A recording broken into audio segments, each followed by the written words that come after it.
নতুন ট্রেডারদের বেশিরভাগই ট্রেডিং সম্পর্কে অসম্পূর্ণ জ্ঞান নিয়ে ট্রেড করেন এবং নিয়ম না মেনে চলার কারণে তাদের ব্যাপক ক্ষতি হয়।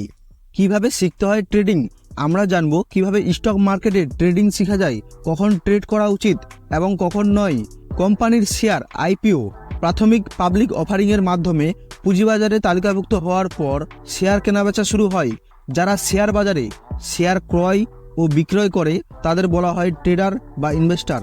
যে ব্যক্তি শেয়ার ক্রয় করেন এবং লাভ ও লোকসানের জন্য 1 থেকে 2 মাসের মধ্যে শেয়ার বিক্রি করেন তাকে ট্রেডার বলা হয়, এবং যে ব্যক্তি শেয়ার 1 বছরের বেশি সময় ধরে রাখার পর শেয়ার বিক্রি করেন তাকে বিনিয়োগকারী বা ইনভেস্টর বলা হয়।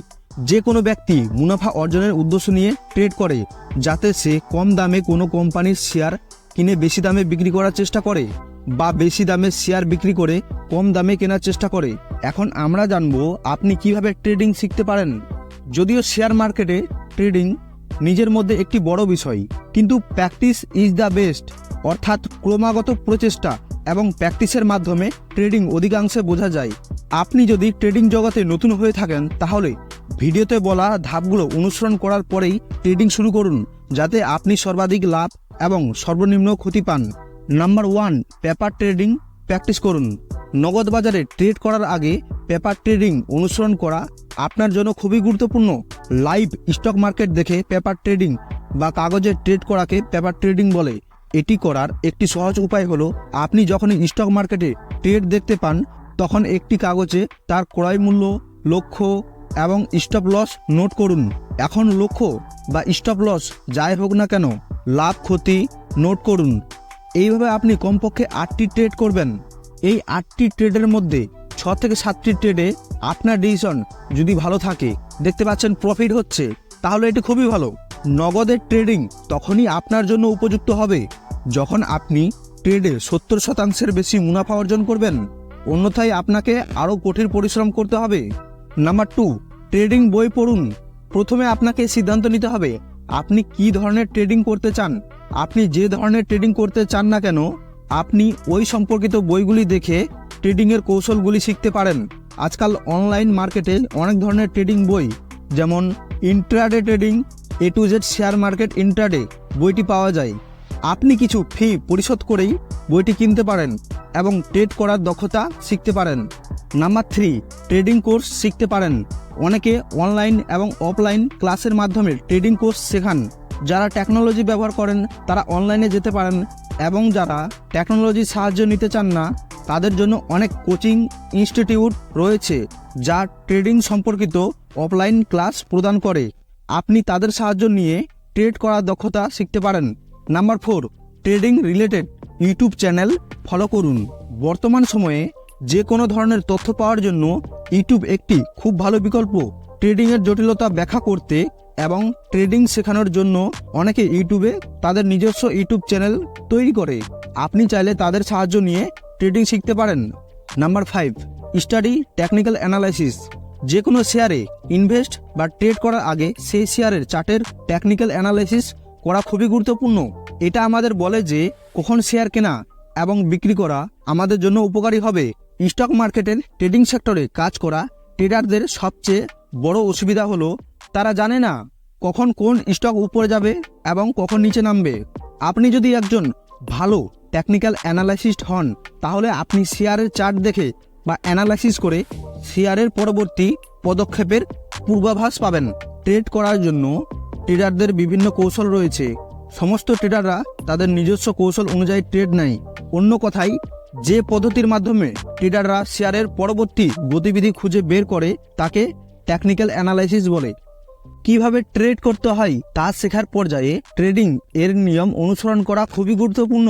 ট্রেডিং নিয়ম অনুসরণ করে আপনার ক্ষতি হবে সর্বনিম্ন এবং আপনার লাভ সর্বাধিক হবে। এছাড়াও এই নিয়মগুলি আপনার ট্রেডিং কৌশলে আত্মবিশ্বাস জাগিয়ে তোলে। নাম্বার 1, স্টপ লস সেট করা। ট্রেডিং এর প্রথম নিয়ম হলো প্রতিটি ট্রেডে স্টপ লস সেট করা। ট্রেড নেওয়ার পর যদি কোনো খবরের কারণে আপনার স্টকে অস্বাভাবিক পতন বা বৃদ্ধি হয় তাহলে স্টপ লস আপনাকে কোনো বড় ক্ষতি থেকে রক্ষা করে। বেশিরভাগ নতুন ট্রেডাররা স্টপ লস সেট না করে ট্রেড নেয় এবং তাদের সমস্ত মূলধন হারায়। নাম্বার 2, সামর্থ্য অনুযায়ী ট্রেড নেন। আপনার সামর্থ্য অনুযায়ী সবসময় ট্রেড করা উচিত। নতুন ট্রেডাররা তাদের সমস্ত মূলধন ট্রেডিংয়ে বিনিয়োগ করে যত তাড়াতাড়ি সম্ভব বড় মুনাফা অর্জন করতে চায়। সেখানে ট্রেডিং যতটা সহজ দেখায় ততটা সহজ নয়। আপনার একটি ভুল আপনার সমস্ত পুঁজি কেড়ে নেয় এবং তারপর আপনি শেয়ার বাজারকে জুয়া বা খারাপ বলে বাজার থেকে বেরিয়ে যান। অতএব একজন নতুন ট্রেডারের পক্ষে তার সামর্থ্য অনুযায়ী ট্রেড করা এবং মার্জিনের ব্যবহার কম করাই ভালো। নাম্বার 3, আপনি যখন ট্রেড দেখবেন তখন ট্রেড নেন। বেশিরভাগ নতুন ট্রেডাররা ট্রেড করার জন্য বাজারের দিকে নজর রাখেন এবং অনেক সময় পরেও যখন ট্রেডগুলি কাজ করে না তারা আবেগের প্রভাবে ভুল ট্রেড করে এবং শেষ পর্যন্ত ক্ষতির সম্মুখীন হয়। এটা একবারও করা উচিত নয়।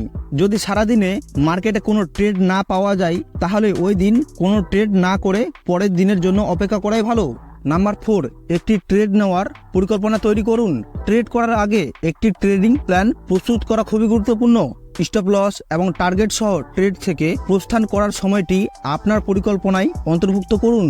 নাম্বার 5, ভুল ট্রেড না করাও একটি ট্রেড। ভুল ট্রেড করার চেয়ে ট্রেড না করাই ভালো। আপনি যখন একটি ভুল ট্রেড করেন এবং ক্ষতির সম্মুখীন হন তখন আপনার মূলধন কমে যায়, কিন্তু সেই ভুল ট্রেড না নিলে আপনার ক্ষতি হয় না এবং আপনার মূলধনও কমে না। অতএব ভুল ট্রেড না নেওয়াও ট্রেড করার একটি উপায় যা আপনার মূলধনকে কমতে দেয় না। আবেগের প্রভাবে কখনোই ব্যবসা করবেন না। কখনো কখনো ট্রেড করার সময় একজন ট্রেডার একটি পছন্দসই স্টক বাই করেন এবং তিনি কেবলমাত্র ট্রেডটি নেন কারণ তিনি মনে করেন যে স্টকটি উপরে যাবে বা নিচে নামবে। এমন পরিস্থিতিতে আপনার নিজের ক্ষতি হওয়ার সম্ভাবনা 95%। অতএব ট্রেডারদের ট্রেড করা উচিত নয় যতক্ষণ না সে তার ট্রেডিং কৌশল অনুযায়ী ট্রেড খুঁজে পায়। আপনি আপনার ট্রেডিং কৌশলে সাপোর্ট এবং রেজিস্ট্যান্স, ক্যান্ডেলস্টিক প্যাটার্নের মতো টেকনিক্যাল অ্যানালাইসিসের সাহায্য নিতে পারেন। এবার চলে আসি আমরা 2 নম্বর প্রশ্নে, ট্রেড করার আগে কি করা উচিত।